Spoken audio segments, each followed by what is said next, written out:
Nesse vídeo, nós vamos estudar subgrupos de um grupo cíclico.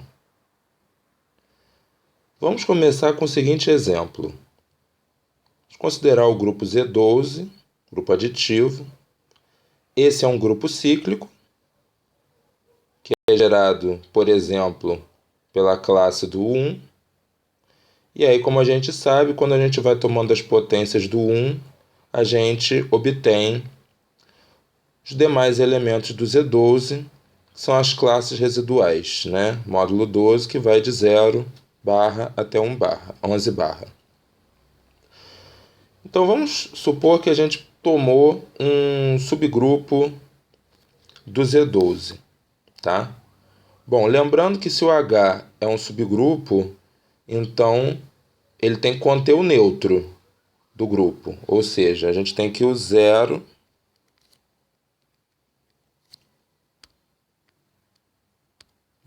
pertence ao H.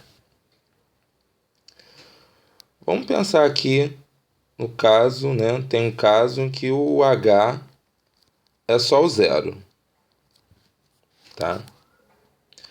Repara que se o H for só o zero, esse subgrupo também vai ser cíclico, tá certo? Porque aí, nesse caso, ele vai ser gerado pelo próprio zero, né? Se você toma potências do zero, o que você vai retornar, né, dessas potências como resultado é só o zero. Então, nesse caso aqui, o H vai ser cíclico. Então, vamos pensar que o H não é trivial, né? Então, vamos pensar aqui, por exemplo, que o H contém algum elemento que não seja o zero. Então, vamos supor que o 4 pertence ao H, tá? Então, o que vai acontecer, né? Então, o H já tem o 0 e já tem o 4, né? Como o H a gente está supondo que é subgrupo, então ele vai ter que conter o 4 mais 4, né? Porque o H sendo subgrupo, ele tem que ser fechado para a operação do grupo, que é a soma, né? Então, 4 mais 4, que é 8, tem que estar dentro de H. E aí, 4 mais 8 é 12, que é 0, né? Ou seja, 4 mais 8 pertence ao H.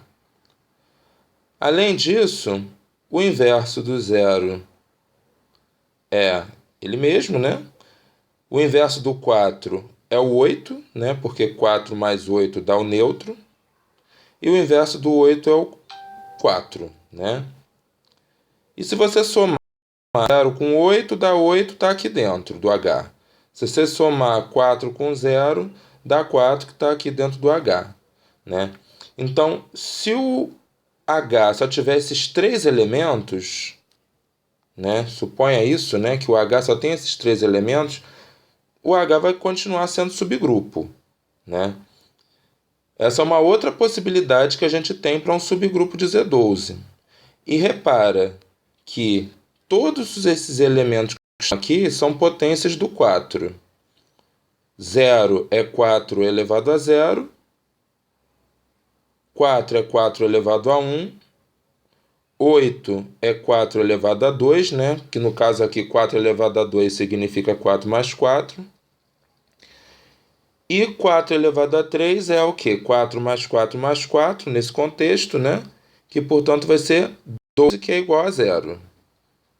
Ou seja, esse subgrupo aqui, ele vai ser cíclico também, gerado pelo 4.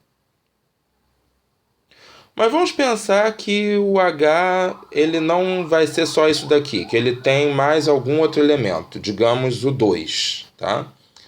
Então, vamos pensar mais uma possibilidade aqui, né, de que o 2 e o 4 estejam simultaneamente dentro do H. Então, tem que ter o neutro, né, que é o 0, tem o 2 e tem o 4. Como o H é fechado para a soma, vai ter que conter o 2 mais 4, vai ter que conter o 2 mais 6, o 2 mais 8, que é 10, e se você for pegar 2 mais 10, isso daqui vai dar 12, que é 0. Então, não está tendo nada de errado, né? O resultado da soma sendo um elemento aqui do H. E aí, assim, uma observação que vocês podem fazer aí é o seguinte, que se você pegar qualquer elemento, qualquer par de elementos desse daqui e somar, o resultado vai ser um elemento dessa lista aqui. Tá? Por exemplo, se você pegar 6 e 8, 6 mais 8 dá 14, 15 é 12, é 2. Tá?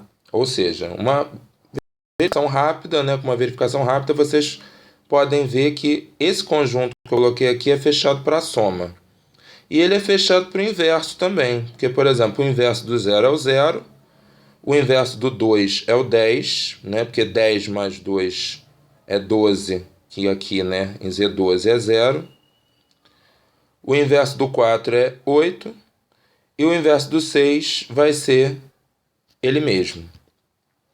Então, esse conjunto aqui, ele também vai ser um subgrupo. E repara, todos os elementos são potências do 2, né?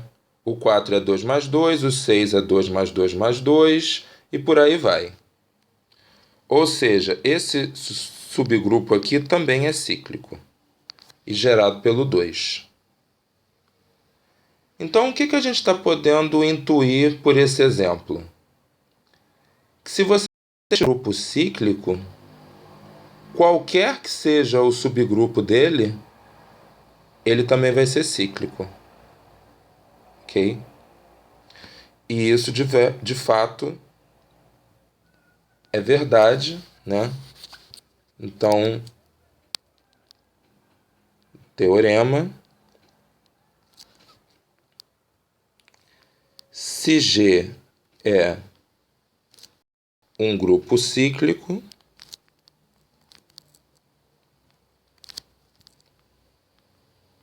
então todo subgrupo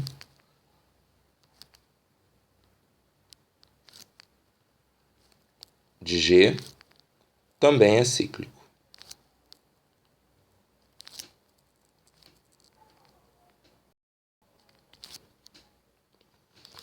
Como que a gente demonstra esse teorema? Bom, suponha que o G é gerado por um elemento A. Ok? Bom, se o H for só o elemento neutro, então o H vai ser cíclico, né? Porque ele vai ser gerado pelo próprio elemento neutro, né? Então, nesse caso, ele vai ser gerado pelo elemento neutro e não há nada a se provar. Tá? Então, o caso interessante é exatamente o caso em que o H não é esse subgrupo trivial, né? Então, suponha que o H não seja apenas o subgrupo que contém o neutro, apenas, né? Como elemento. Então, como que a gente vai proceder, né? O que a gente pode concluir disso daqui? A gente conclui que tem alguma potência do A, né? Que os elementos do G, lembrando, né? Como ele é gerado pelo A, todos os elementos do G vão ser potências inteiras, né? De expoente inteiro desse A. Bom, então, como tem um elemento aqui que não é o neutro, então tem alguma potência desse A que não tem expoente zero dentro desse H. Ok? Ora, podemos garantir que existe alguma potência de A dentro do H que tem expoente positivo, né? Porque, assim, se você tiver uma potência de expoente negativo dentro do H, por exemplo, você toma o inverso, e aí essa potência tem que continuar dentro do H, né? Porque o H é subgrupo e, portanto, fechado para inverso. E essa potência que tinha expoente negativo, né? Quando você toma o inverso, ela fica com expoente positivo, tá? Então, a gente pode garantir que existe alguma potência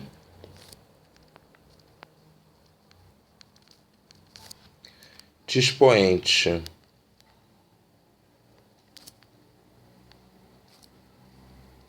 positivo, né, com base A, né, lógico,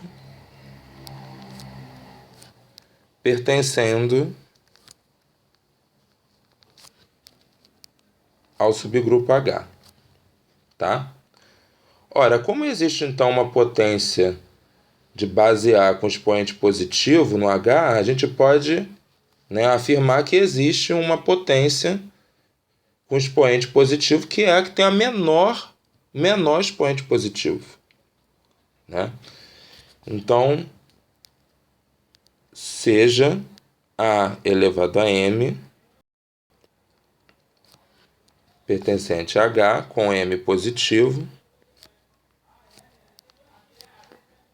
né? A potência de A com menor expoente positivo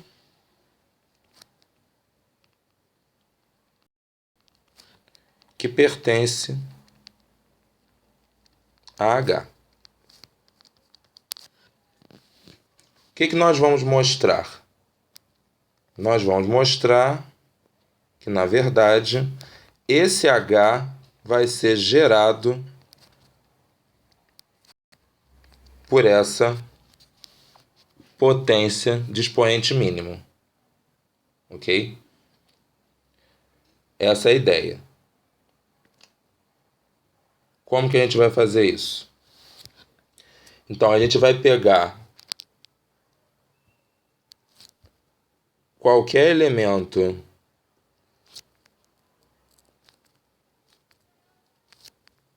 do H, né, que pelo H está dentro do G, necessariamente vai ter que ser uma potência desse A, né? Os elementos do G são potências de A.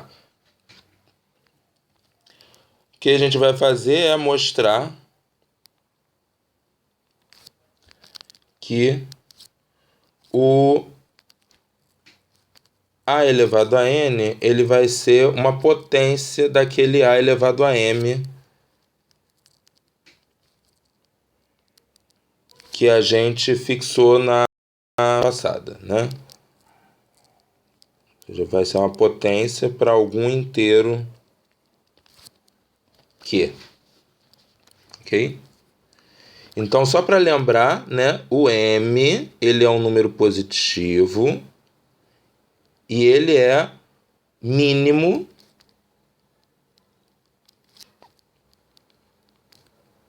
tal que a potência de base A, expoente M, pertence a H. Ou seja, não pode ir dentro de H nenhuma outra potência de A com expoente positivo menor do que o M.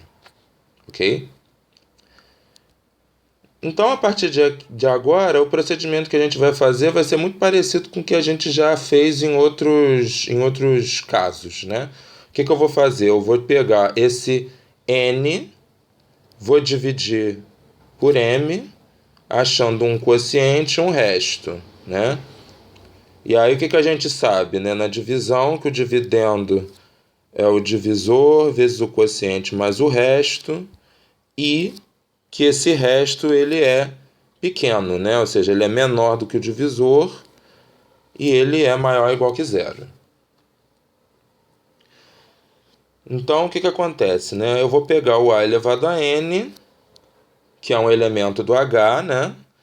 E vou substituir essa igualdade da divisão. Então, isso aqui vai ficar A elevado a MQ mais R, que por sua vez é A elevado a MQ vezes A elevado a R, né? Então, eu tenho que A elevado a N é igual a esse produto.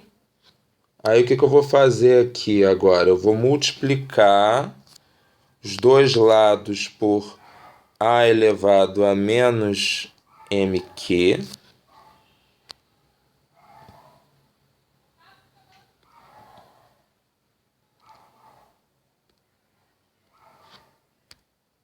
E aí, o que vai acontecer, né? Do lado esquerdo vai ficar A elevado a N vezes A elevado a menos MQ, né? Desse lado aqui. E desse lado aqui, você vai cortar essa potência, né? E aí vai ficar A elevado a R, né? Então, a gente conclui o quê? Que A elevado a R é igual a elevado a N vezes essa potência aqui, que eu posso reescrever assim, ó. A elevado a MQ elevado a menos 1. Tá? Bom, e aí o que a gente pode concluir aqui, né? Bom, primeiro que o A elevado a N, pela hipótese, ele é um elemento do H. Mas o A elevado a M também pertence a H, né? Então, o que acontece? Se o A elevado a M pertence a H, isso daqui, né, o A elevado a MQ, também vai pertencer a H. Por quê? Porque o A elevado a MQ é uma potência do A elevado a M, né? Então, se você tem um elemento que está no subgrupo, qualquer potência dele vai ter que estar no subgrupo também. E, consequentemente, se essa base está no subgrupo, o subgrupo sendo fechado para o inverso, né? Então, o resultado dessa potência inteira aqui também está dentro do H. E como o H é subgrupo, produto de elementos de H também está em H. Ou seja, o que a gente pode concluir aqui? Que o A elevado a R pertence a H. Ora, esse R, ele está nessa faixa aqui. Ok? E o R está impedido de ser positivo. Por quê? Porque se o R fosse positivo, olha só o que aconteceria, né? Teríamos uma potência de expoente positivo em H, e esse expoente seria menor do que o M, que é o menor expoente possível, né? Positivo, para que a potência esteja em H. Tá certo? Então, o R está impedido de ser positivo, né? Se ele está nesse intervalo aqui, ele não pode ser. Então, não resta outra opção ao R ser zero, né? Então, a gente conclui que o R é igual a zero, e isso segue pelo fato do M ser mínimo para essa propriedade aqui. Tá? Portanto, a gente conclui o quê? Que essa divisão aqui é exata, né? Ou seja, o resto vai ser zero. E aí, então, a gente conclui que o A elevado a N é igual a A elevado a MQ, e, portanto, vai ser igual a A elevado a M elevado a Q. Ou seja, o que nós mostramos? Nós mostramos que qualquer elemento do H, ele necessariamente vai ter que ser uma potência do A elevado a M. Então, isso mostra que o H é gerado pelo A elevado a M e, portanto, o subgrupo H ele tem que ser cíclico, como queríamos mostrar.